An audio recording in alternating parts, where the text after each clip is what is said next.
Chào mừng tất cả các bạn đã quay trở lại với kênh của mình và mình là Cá Thây. Thì chủ đề của ngày hôm nay là mình sẽ nói về Deep Web và Dark Web nha mấy bạn. Sự thật về Deep Web và Dark Web có như tất cả những gì mà các bạn đã từng được thấy và nghe ở trên YouTube hoặc các bạn được đọc từ trên những diễn đàn trong nước và ngoài nước hay không. Thì ở đây mình sẽ phân tích cho mấy bạn nghe nha. Rằng ở Việt Nam có rất là nhiều những cái bài viết về những cái trang web chìm đó.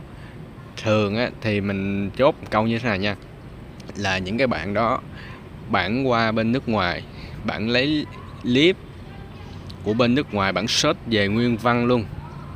Có nghĩa như là cái bạn YouTuber bên nước ngoài bạn làm ra một cái video clip là có cái nội dung như vậy, bạn khám phá là có cái này cái kia ở dưới những cái trang web ngầm đó. Thì những cái YouTuber Việt Nam là họ qua đó, họ search nguyên văn về luôn, chỉ là thay đổi hình ảnh hoặc là cái gì đó thôi, còn nội dung là y chang. Và đến cái tiếp theo đó là ở trong diễn đàn, những cái trang diễn đàn lớn nhỏ trong nước và ngoài nước thì mình thấy là đa số là cũng là copy từ ở trên nước ngoài về hết luôn nha mấy bạn. Cũng bê nguyên văn về, dịch từ tiếng Anh sang tiếng Việt, hoặc có thể là có một số bạn thông minh hơn thì bạn có tìm hiểu kỹ, mấy bạn thêm một số chi tiết nào đó gây thú vị và hấp dẫn hơn. Trăm bài là hết 99 bài cứ nội dung cứ lòng vòng là Deep Web là nó gồm như vậy, súng ống,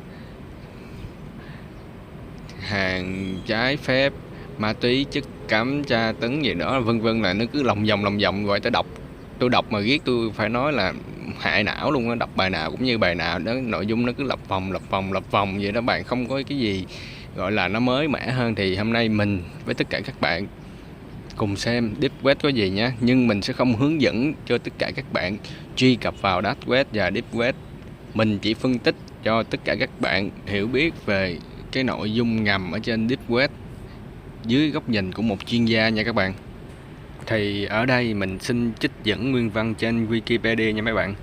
Việc chia tầng trên Deep Web nó vẫn còn đang được gây tranh cãi, làm như là khi các bạn xuống càng sâu ở những cái trang web chìm đó thì nó càng nguy hiểm.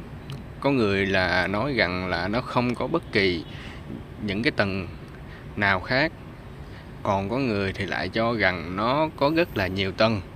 Thì ở đây mình xin xác nhận với tất cả các bạn rằng là nó có rất là nhiều tầng nha. Hiện tại tất cả chúng ta đang ở trên web nổi, đó là mức độ 1. Chẳng hạn như các bạn lướt những cái trang web hàng ngày, đó là YouTube, Facebook, Wikipedia và những cái trang cơ bản, đó là chúng ta đang ở một cái mức độ an toàn đã được mã hóa và bảo mật một cách nghiêm ngặt. Tiếp đến là mức độ 2.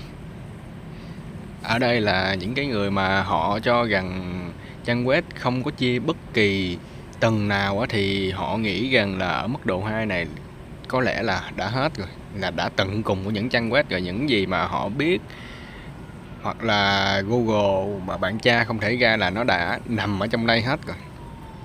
Thì các bạn có thể sử dụng GoC hoặc là những cái trình duyệt thông thường nào đó, các bạn có thể vô tư xuống những cái trang web Deep Web và Dark Web này, các bạn có thể tìm kiếm những cái nội dung mà các bạn thích. Và tiếp theo đó là mức độ 3 và 4. Thì một người dùng cơ bản chỉ có thể xuống được tối đa là ở tầng 3 và 4 trên những chiếc máy tính hàng ngày các bạn đang sử dụng, hoặc là những chiếc điện thoại các bạn đang sử dụng hàng ngày. Nhưng ở cái mức độ này tất cả các bạn có thể bị tấn công hoặc đánh cắp dữ liệu thông tin riêng tư. Là cụ thể là khi các bạn truy cập vào những cái trang web này đó, các bạn lướt web, các bạn coi cái này coi cái kia, nhưng mà trong đó trong cái trang web đó nó đã có chứa mã độc sẵn rồi nha các bạn. Nó có thể đánh cắp dữ liệu thông tin của bạn bất cứ lúc nào.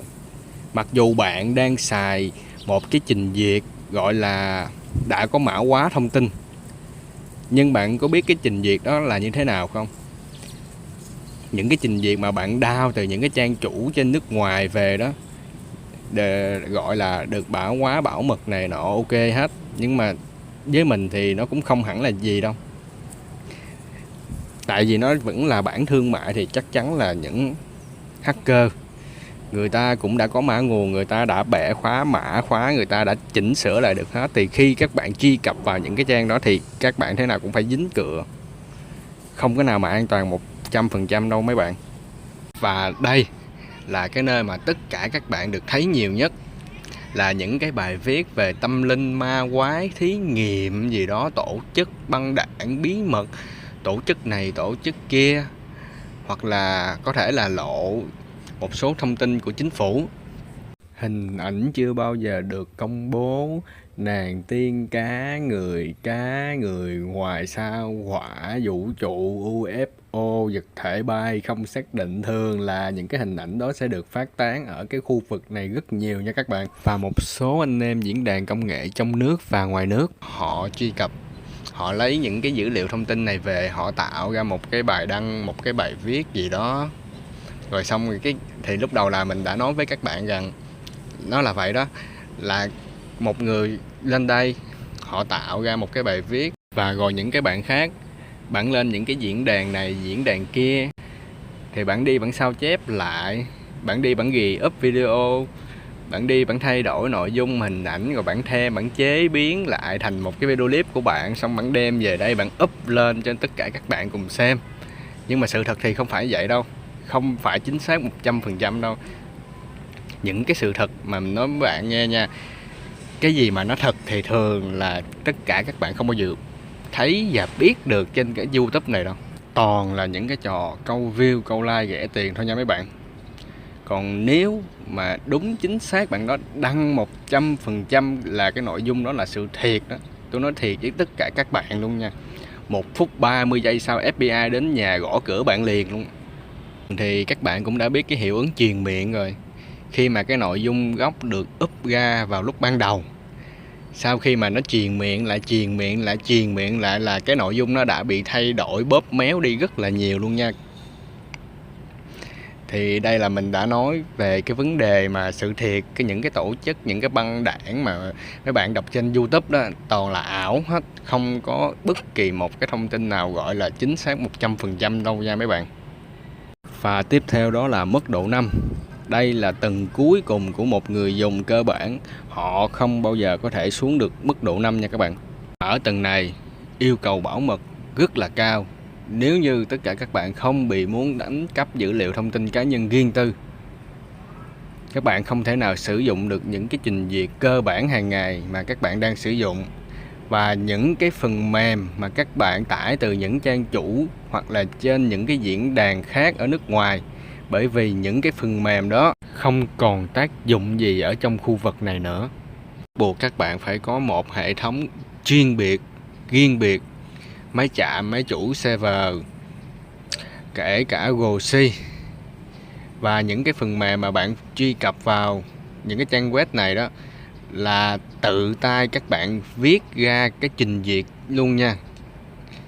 Tự tay tất cả các bạn viết ra một cái trình duyệt riêng biệt để tất cả các bạn truy cập vào trong này luôn, chứ không có một cái trình duyệt nào mà thương mại mà đăng lên trên trang chủ hoặc diễn đàn nào đó bạn download về mà bạn lấy được mà bạn sử dụng vào trong này.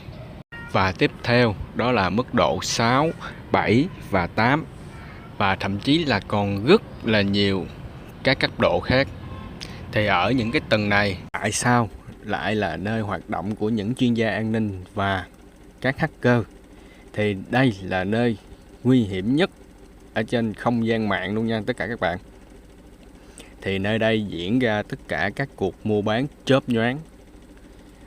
Đại khái là giống như khi mà những tên hacker họ đánh cắp được tập tin dữ liệu cá nhân riêng tư của bạn, hoặc là một cái gì đó rất là quan trọng, một tập tin hoặc là một cái file mã hóa của tổ chức khác, giống như là cái file đó rất là quan trọng, hoặc là cái thông tin mật đó mấy bạn, như là cuộc trò chuyện của những thành viên của tổ chức này với tổ chức kia, những cái cuộc đối thoại này nọ mà họ đánh cắp được.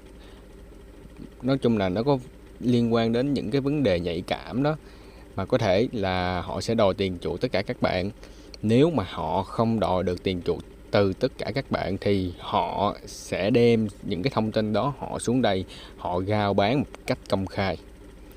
Và thứ hai, tại sao những chuyên gia an ninh lại hoạt động ở khu vực này?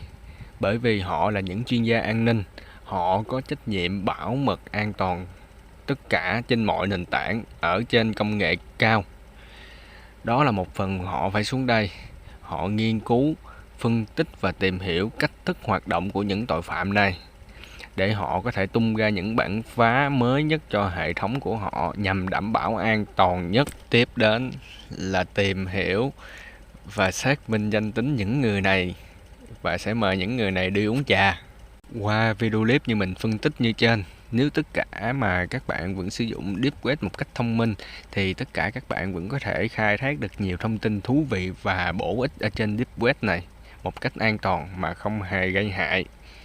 Còn nếu các bạn lạm dụng những cái trang web này thì người mà chịu thiệt hại nặng nề nhất đó chính là tất cả các bạn.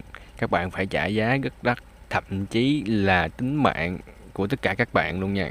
Cái này là mình nói có thiệt nha. Thì gần đây cũng có một vụ cũng đang rất nổi ở Việt Nam, đó là tập đoàn Onet bị chính hacker Việt Nam mình tấn công luôn nha các bạn.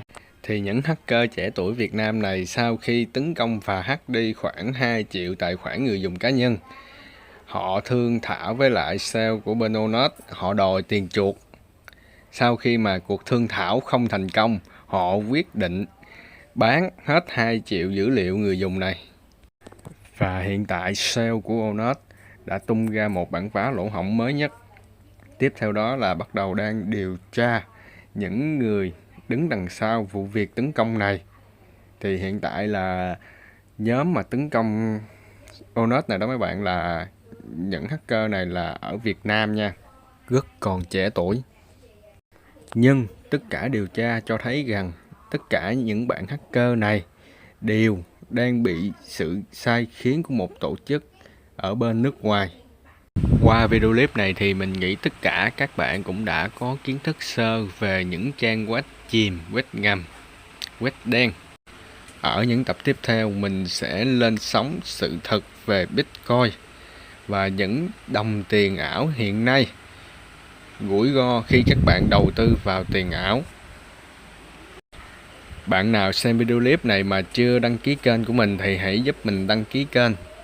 Còn bạn nào mà đã đăng ký kênh rồi thì hãy giúp mình like và share video clip này nhé.